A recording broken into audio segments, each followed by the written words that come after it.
We're going to cover a submission that, depending on which Canadian official language you use, could be pronounced a couple of different ways. Guillotine. I say guillotine. Tomato. From the 2-on-1, we kind of mentioned earlier, one of the more reliable grip breaks is to try to like reach through. Like if I've got the 2-on-1 wrist, the reliable grip break is to reach through and try to break like this. But if I've got the 2-on-1 at the elbow and I've got your hand fairly low and you want to reach through to like break my grip, it's tough to do that without me being able to bring your head a little bit closer to my body. A good cue for attacking a guillotine is if your head is roughly at the level of my shoulder. So like right here, this provides for a relatively easy attack.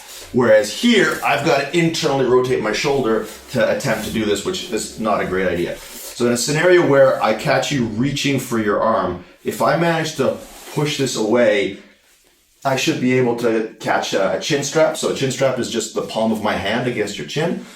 And I want to make sure that I'm covering your head with my armpit rather than keeping my elbow out here. Like start looking up.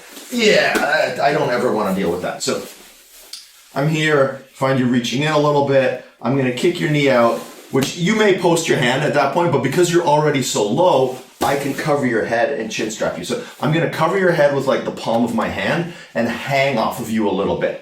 I'm not going to reach over top and internally rotate my shoulder. So I cover your head, I hang, and then I switch to the chin strap. Let's rotate around a little bit.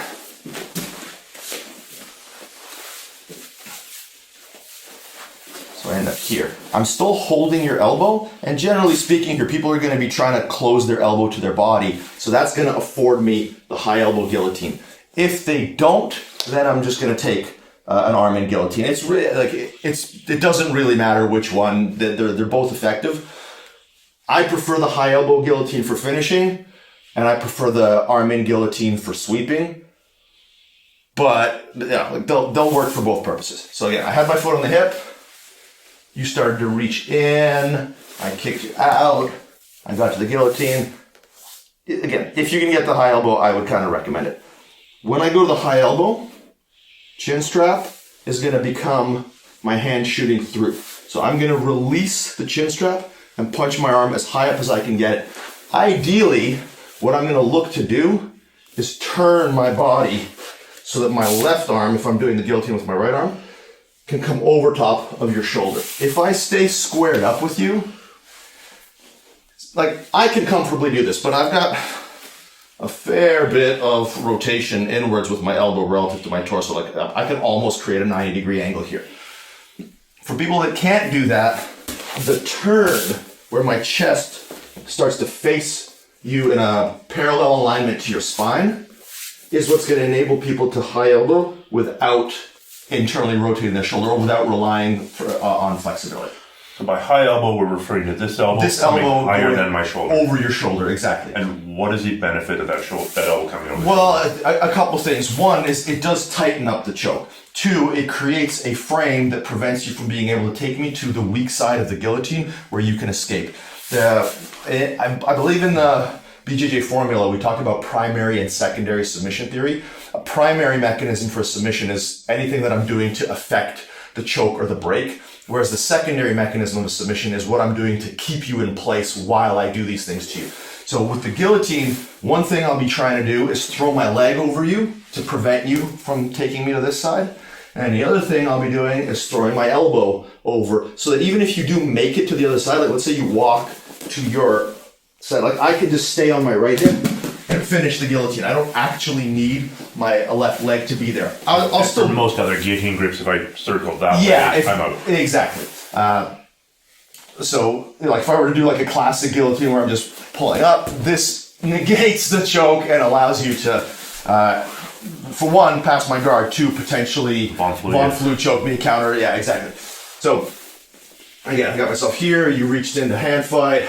I pushed down, I hung off of your head, got the guillotine. I started to get my high elbow. As I get the high, like I've removed my foot from the hip just for kind of illustrative purposes because I usually would want to still have my my foot in here. And as I switch the positioning of my torso, as I rotate 90 degrees, I step on the mat and I finish on the choke. So I'm sliding to my right hip, turning as close to 90 degrees as I can, throwing my leg over your back and just raising my elbow to finish the choke.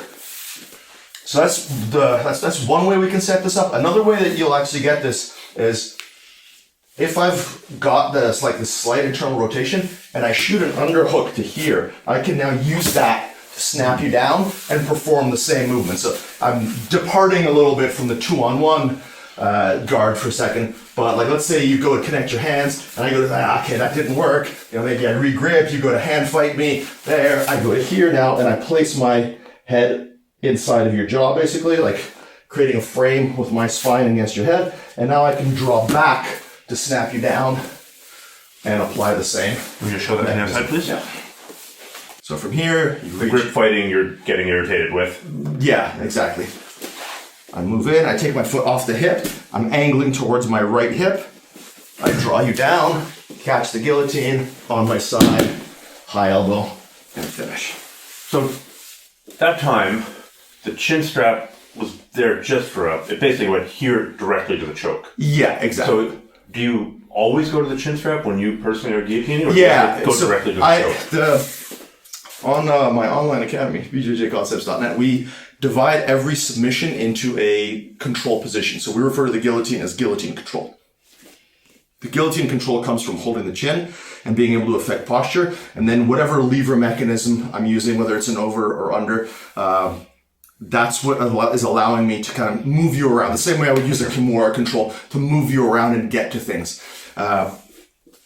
I don't have numbers on it, but I would say a decent amount of the time against like more highly skilled practitioners, I end up using the guillotine as a sweep.